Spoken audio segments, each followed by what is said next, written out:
So what's going on, guys? I just read this really disturbing, really interesting um, discussion about Dr. Dre and his deal with Apple, and the Black Enterprise just did a report on it all, and I'm gonna kind of break some of this down for you and let you guys know why Dr. Dre lost $200 million because Tyrese doesn't know how to keep his mouth shut. So get comfortable, buckle up your seatbelt. We're gonna get started on the Black Financial Channel right now.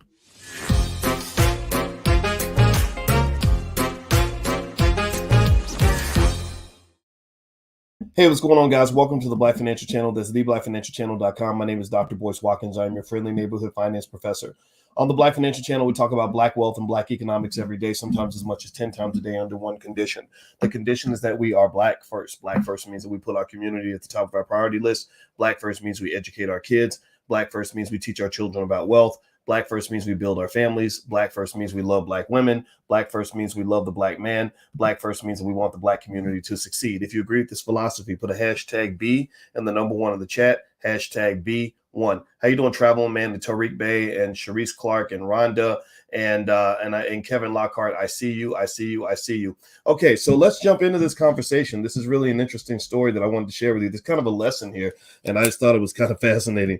So Dr. Dre created this thing called Beats by Dre headphones. Many of you know what Beats by Dre is. Give me a yes in the chat if you either own Beats by Dre or thought about Beats by Dre. Give me a yes or no. Have you ever thought about buying some Beats by Dre headphones? Let me know if you've ever thought about buying Beats by Dre headphones. Now I'm going to do a quick Google search. And what is the average cost of Beats by Dre headphones? The Beats by Dre headphones, the average cost, it looks like they've got some Beats Studio 3 wireless headphones for $349. But if you want to go cheap, they got some, it looks like here on Thirst Pros for $79, but they call them Beats Studio. So I don't know if that's the same as Beats by Dre. And they got Beats Solo 3 wireless for $299 and so on and so forth. So Beats by Dre headphones is a premium brand that was created by Dr. Dre and Jimmy Iovine, and they kind of got together and did this thing, and it worked, and they made a lot of money. Now, Beats by Dre headphones was actually interesting to me because there is a person that I'm going to bring into the Black Business School as kind of an adjunct visiting faculty member by the name of Larry Miller. Larry Miller is the chairman and the former CEO of the Air Jordan brand. The Air Jordan brand is, as you know, is the brand where Michael Jordan's shoes are famous. Everybody wants a pair of Jordans. And Larry and I, we've known each other. We've been friends for years, and I like Larry a lot. And Larry is a real Black man. And so Larry invited me to a party at NBA All-Star Weekend in Chicago. And when I was at this party, you know, I'm not a party guy, to be honest with you. I never went to a lot of parties. Even when I was 20 years old, I met my wife in the library. Right? I didn't meet her at the club. Because I wanted the kind of woman you meet at the library. I didn't want a woman who you meet at the club.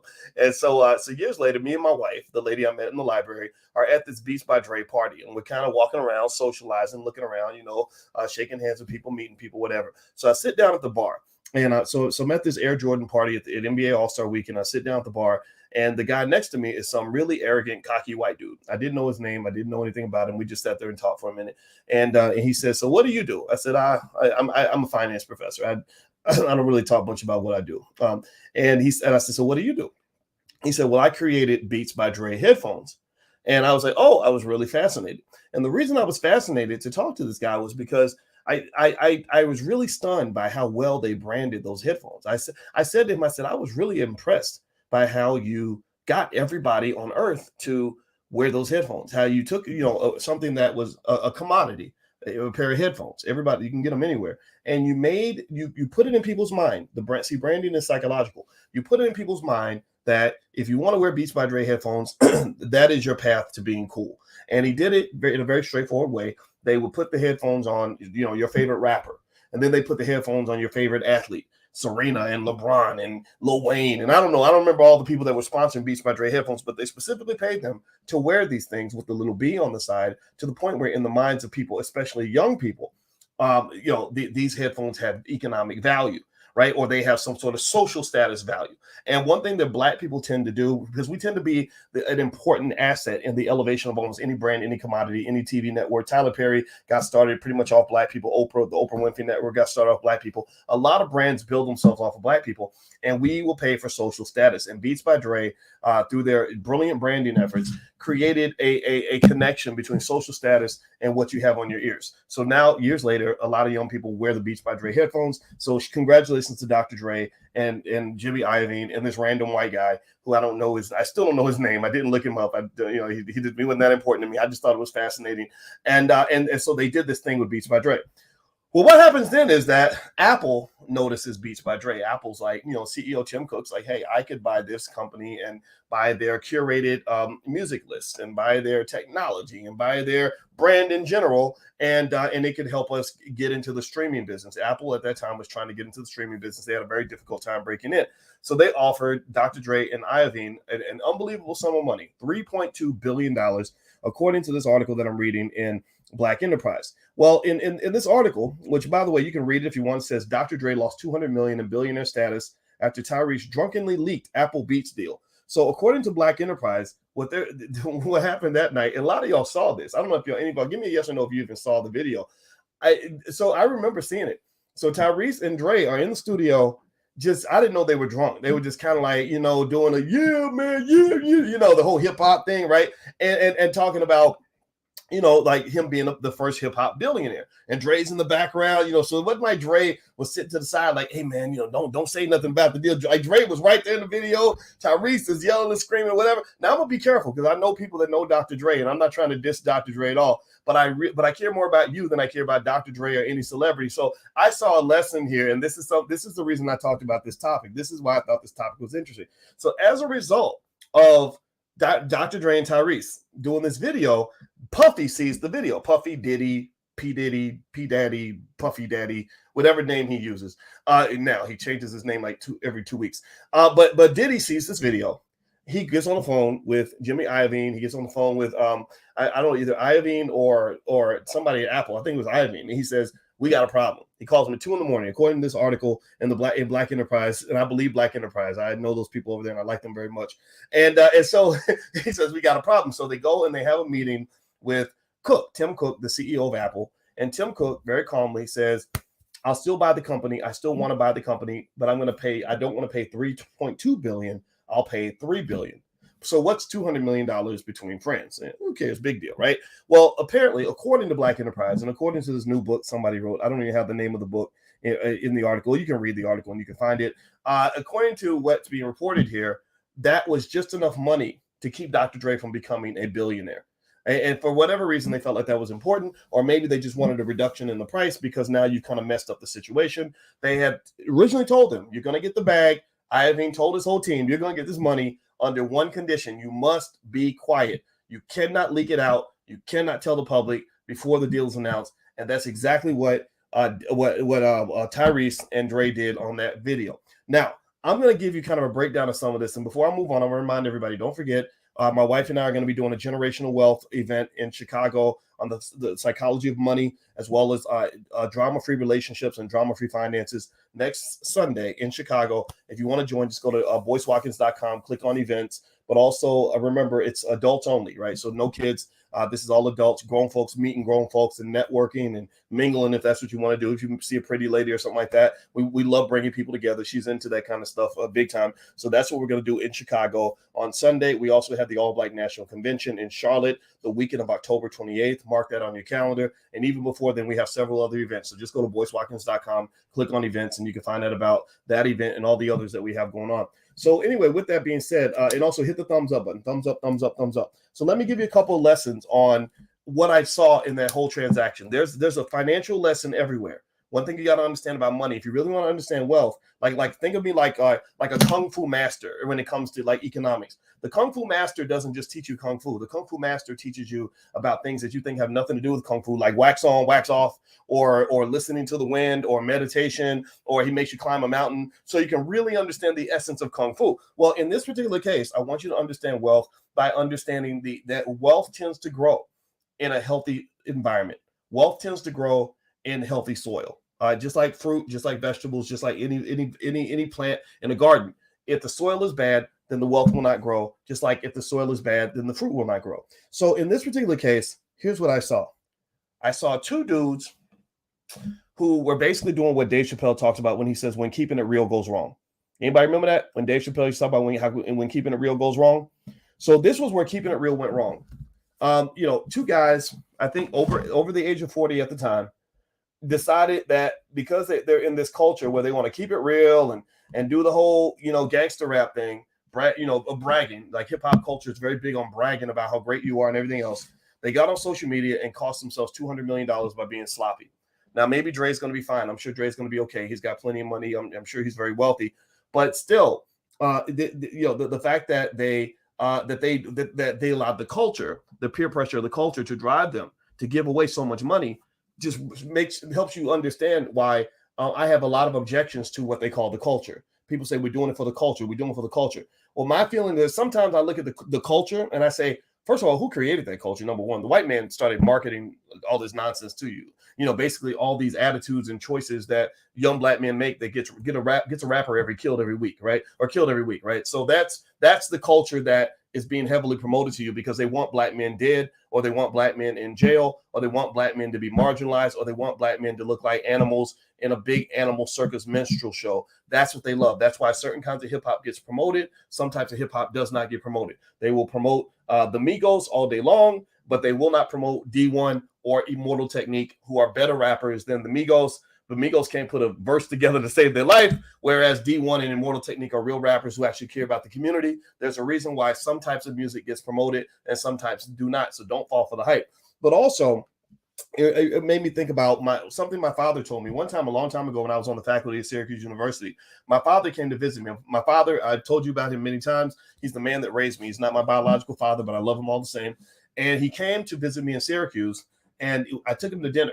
And when we went to dinner, I invited a couple of my friends that were on the faculty with me at Syracuse, and they were in different departments, but one was a professor of, I don't remember what they were professors of. I'm not even going to say I'm not even going to mention what departments they were in because people watch these videos and they might actually make a connection. But there was one brother there who was clearly an alcoholic. There was one brother there who literally had 3 or 4 drinks before we got there, 3 or 4 drinks during dinner, and 3 or 4 drinks after dinner. And I was like, how in the hell is this Negro going to get home? I have no idea how he's going to get home. And maybe I should have probably stopped him from getting in the car. That's one mistake I made. I didn't stop him. I just did think about that. And my father, who was a detective at the time, detectives are very observant. Detectives notice everything. So one of the things that he said to me was, he said, he was describing the people around the table. And one guy, he says, this guy over here, all he's trying to do is go get some ass. So just, keep your woman away from him. He said, this dude over here, he seems okay, but he talks a lot. This guy over here, he said he's a drunk. He's an alcoholic. He said, never tell a drunk all your secrets. He said, never tell a drunk all your secrets, because a drunk will eventually spill your secrets and it will be costly to you. So when I saw what happened with Dr. Dre and Tyrese mentioned being drunk on Henny, I guess he called the Henny. I don't know if it's the Henny or the Henny. I don't know, man. I don't even drink. But I think Heineken, right? So Tyrese was drunk, and then Dr. Dre was drunk, and they both got drunk. And next thing you know, as drunk men, they're spilling secrets. I even got them together like a mafia family and basically said, look, we about to get a $3.2 billion bag. All you got to do is keep your mouth shut. But what the alcohol does is it literally got them to forget about the fact that you're giving away the chance to make $3.2 billion because you feel the need to flex on the internet. What the hell's wrong with that? That's crazy to me, right? And I get it. I understand. It's life. It's their money. It's their choice.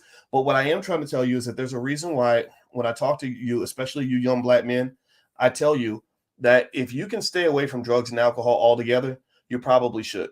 Malcolm X used to say that the white man will sell you the liquor bottle and then lock you up for being drunk. Many of y'all got alcoholics in your family that you can't depend on to save your damn life. You got drug addicts in your family who will look you right in the eye and tell you a lie and take all your money and never show up for even their own damn kids. There's something about the substance abuse in America that reduces the black man to a fraction of what he could be if he was alert, if he was conscious, if he was focused. When you live in a world where everybody's scared to death that black men are going to be shot by the cops, if you pay attention, a lot of those men that get attacked, that are under attack by race soldiers, they get taken down because they're high and they're drunk and they're not able to know what's going on. So what I'm really saying to you at the end of the day is that a man, if you really think of yourself, if you really understand as a black man that you are in a war and that you are a soldier, then you understand that soldiers don't get drunk and then go out onto the battlefield unless they want to die. Right. So in this particular case, it's not as if Dr. Dre and Tyrese are soldiers, but they are economic economic entities. They are billion-dollar commodities. At least Dr. Dre is, Tyrese iffy, right? 50-50, I'm not sure, right? But still, these are individuals that have to be alert and conscious and intelligent in terms of how they make moves. This was not an intelligent move. The other thing too, when you talk about doing business, don't do business with a drunk. Don't do business with a drug addict. A drunk or a drug addict will cost you everything. This is an important economic lesson that people don't talk about. When we talk about protecting wealth, people will talk all day about trusts and wills and estate plans and contracts, but they won't talk about the fact that you don't do business with a drunk. You don't do business with somebody who's emotionally unbalanced. You don't do business with somebody who is hooked on drugs, because that dope, that liquor, that mental illness is going to kick in and it's going to cost you a whole lot of money at just the wrong time. I have seen that. Smart people understand this. I know people in Hollywood and other places who are incredibly famous people that you would think everybody would want to work with them, but there are good business people who say, I will never work with that person because he's going to mess up everything. When you're trying to put something together, and we're trying to build a building brick by brick, if you get a drunk or a crazy lunatic drug addict in the building, they're going to knock everything down. They're going to destroy everything you ever built. So do not do business with people that have a problem with substance abuse. And then, of course, in general, I would just say, for your own life, if you want to have an easier life, in terms of saving money and just not putting yourself in bad situations to make bad choices, just understand, if I were to do research, in fact, let me do this. I'm going to do a Google search on the effects of alcohol on the brain. And I'm going to give y'all, this is some Uncle Voice information here. I hope I don't sound preachy. I just love you and I want to see you do well. And I just hope it's okay if I share this. But let me see. Let me look. Effects of alcohol on the brain. Let me look this up. Do me a favor. Hit the thumbs up button. Thumbs up, share, subscribe. Also, by the way, you can get a free e-copy of my book. I have a book called How to Build Massive Wealth for Your Family by Investing $5 a Day. Just go to blackmoneyminute.com. Subscribe there. And if you already have that book, I have another one that I can email you called It Takes a Village to Raise the Bar, A New Paradigm for Black America. That book is a very short read, but it's designed to lay out what I consider to be my 50-year plan for intelligent Black people. The plan such that in 50 years, your family will not only be a millionaire, possibly billionaire status, but you're going to get rid of all the dysfunction. You're going to have a lot of success. Your grandchildren will inherit something positive from you instead of something negative. So feel free to go to blackmoneyminute.com and you can subscribe. And those books are totally free. 1 million people have downloaded the books already. I hope you guys can make it 1,000,001 because I really want you to get the information you need to be successful. So let me see here. Here's how alcohol affects the brain. They said alcohol, this is according to, it looks like the National Institutes of Health. They said alcohol interferes with the brain's communication pathways and can affect the way the brain looks and works. Alcohol makes it harder for the brain areas controlling balance, memory, speech, and judgment to do their jobs, resulting in a higher likelihood of injuries and negative outcomes. So that means that, there's a reason why, ladies, if you go to a guy's house and you ain't planning to sleep with him, why he's going to pour you as much liquor as you want. So if you are a person who drinks a lot, then you're going to end up making a lot of mistakes where you regret the mistakes in the morning, right? If you are a man who drinks every time you get sad and depressed, depression is very high amongst Black males. Also, a lot of Black men are suicidal. You just don't see it as suicide. You don't call it suicide because they don't actually shoot themselves in the head or kill themselves in one instant. But if you look at a Black male that is self-destructive, if you see a Black man who's always popping pills, always drinking liquor, always getting into thugged out crazy situations where he might die tomorrow, that's a suicidal man. That's a man who basically has committed himself to the idea that I'm going to just do whatever I'm going to do and whatever happens, happens. And if I die, I'm going to die, right? So suicide does not always appear as just, what you think it is. It can come in a lot of different forms. So a lot of Black males, Tupac said it in a verse. He said, no more hesitation, each and every Black male's trapped. And you wonder why we suicidal run around strapped, right? So he said, basically, because you're trapped, it's a brilliant line. It's very accurate, actually, according to science, he says, because you're trapped, because you're stuck in a life that you don't want to live, you become suicidal. And then you run around strapped. You get in crazy situations, right? And actually studies show that when they study lab rats, when lab rats are trapped, their their depression levels go up. They measure depression by the amount of oxytocin in your brain, or not oxytocin, serotonin. The serotonin levels in their brain start to change, showing signs of depression. So rats get depressed when they get trapped. Human beings get depressed when they get trapped. So if you want to be happy, if you want your children to be happy, the best thing you could teach your children is to teach them how to have a life where they have options. Options. When my daughter said, what do you think I should be when I grow up? I said, I don't care what you become. You become something that makes you happy. Just make sure you got plenty of money so you always have options. Money is options. Money is not just a Gucci bag, or it could be. Money is not just a fancy car, but it could be. Money is just having something there so that you don't have to give up your options so you can go work for some white man who don't even like you so that you can pay the bills on Friday. Or you got to go sleep with some raggedy, nasty guy, that got diseases just so you can pay the rent and feed your kids. I just want you to have options. That's it. And that's it. Because if I give you options, then I've helped you to become happy. And that's the job of a father, to find a way to help his daughter get a pathway to happiness. That's it. Do you understand what I'm saying? Give me a yes if you're hearing what I'm saying. Okay, so going back to Dr. Dre and Tyrese, basically it sounds like the lack of judgment that comes from alcohol consumption caused them to make a choice that cost them an immeasurable amount of money. There was another story about a guy who's a multimillionaire who's worth tens of millions of dollars. He went to a casino. There's a reason why casinos give you free liquor. The reason they give you free liquor in many cases is because they want you drinking as much as possible. Because when you drink, your judgment's bad. So they poured him a drink. He was gambling big money. I'm talking about like $100,000 a hand, this type of thing. Big balling, right? Big balling, like the stuff they brag about in hip hop, right? Right. So he's big balling. He's betting 50 grand here, 100 grand here. Everybody's around the table. They're like, here, drink some more liquor. Drink some more liquor. He gets pissy drunk and gambles away his entire fortune. He gambled away like $20 million, and he wasn't worth nothing but $21 million. So he goes back and sues the casino, and he's like, I was drunk. Y'all knew I was drunk. Y'all took advantage of me. And they were like, F you, because you made a decision to take in all that liquor, which made you vulnerable. So do you understand what I'm saying? That when you are not conscious and alert, alcohol is a problem because it takes away your consciousness. That's why people go unconscious when they drink too much. An unconscious person is, in many cases, possibly going to be a victim of a conscious person who does not have your best intentions at heart. So in many cases in our society, if you really look around at economics, and I see everything, you will notice that many corporations take advantage of your unconscious and subconscious thinking to be able to consciously go in and extract wealth right out of your pocket.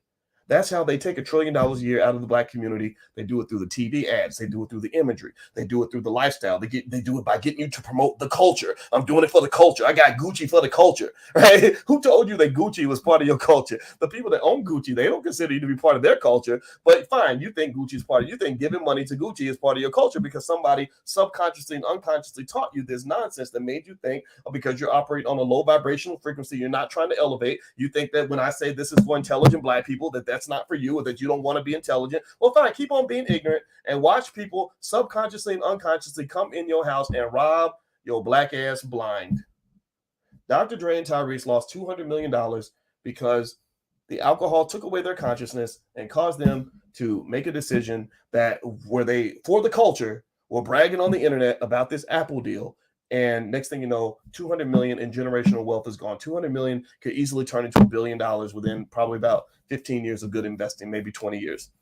That's it. So you took away billionaire status from your grandkids. Maybe they'll get it some other way. I'm not saying Dr. Dre's family is going to be bad off. I'm not saying Dr. Dre's an idiot. I'm not saying that this is just a mistake that you can't come back from. But what I am saying is you got to watch it, man. You can't just go around doing what everybody else is doing unless you want to end up where everybody else is ending up. A lot of people end up trapped. And so I don't want you to be trapped. Be conscious. That's all I got to say, guys. Once again, hit the thumbs up button. Thumbs up, thumbs up, thumbs up. Also, blackmoneyminute.com. You guys know I do my Black Money Minutes on Instagram and stuff like that. So blackmoneyminute.com is where you can get a free e-copy of my books if you'd like that. Also, my wife and I will be in Chicago on the 15th. So feel free to go to boycewatkins.com. And also, don't forget, we have financial workbooks for kids. So if you want to teach your kids about economics, we develop financial workbooks just for Black children. Feel free to go take a look. They're really, really good, and everybody loves them. And we have some in stock now. They sell out pretty fast. So, but we do have some in stock. So feel free to go to financialworkbooks.com. I hope this helps you. And Dr. Dre, if you see this video, this is not a diss, I promise, because y'all know I'm cool with Ice Cube, and I don't want to sound like I'm dissing and attacking people that know people that I know, and I don't want to do it that way. But I care about you more than I care about Dr. Dre. So I saw a lesson in this, and that's why I shared it. So have a good day, everybody. God bless you. Love you. And I hope that your life is full of abundance. I'll talk to you soon. Take care now. Peace.